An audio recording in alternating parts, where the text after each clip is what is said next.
Yo, what's up mga katoyong? Siyempre, excited tayo ngayon. Siyempre, dumating na yung regalo sa atin. Siyempre, yan oh. Saan yung regalo sa atin? Tambay Cup. Hindi pa nakalagay dyan.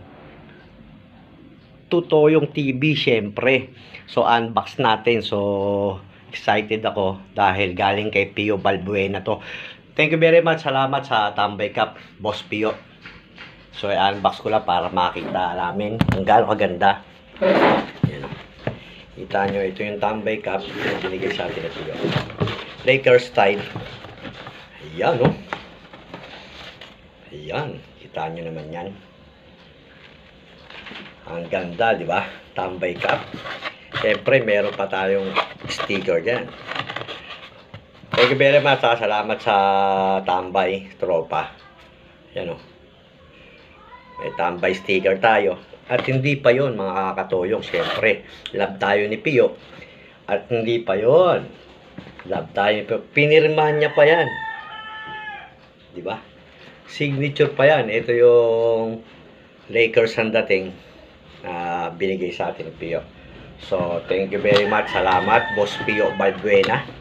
Sa Tambay Cup na nakarating sa akin. Sa sinupresa mo ako dun.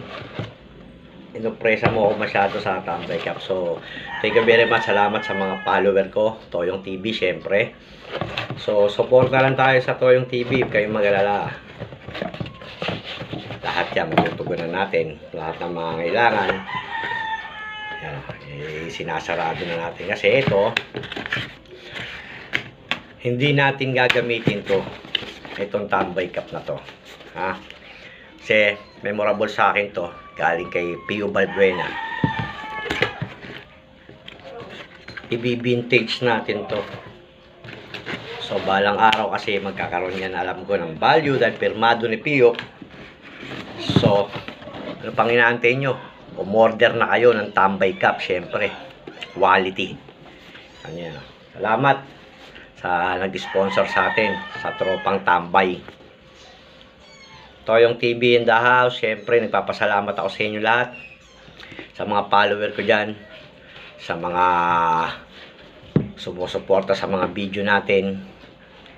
Sa mga nagla-like and share. Thank you very much. Salamat. So, paano yan? Hanggang dito na lang yung video natin. Muli, salamat, Boss Pio Balbuena, sa Tambay Cup na binigay mo sa akin. Sinupresa mo ako, grabe. Marami naghahangad nito. Ang Tambay Cup. Pero ako sinupresa mo. Pinadala mo pa. So, thank you very much. Salamat sa inyo lahat. Peace out tayo. Peace out.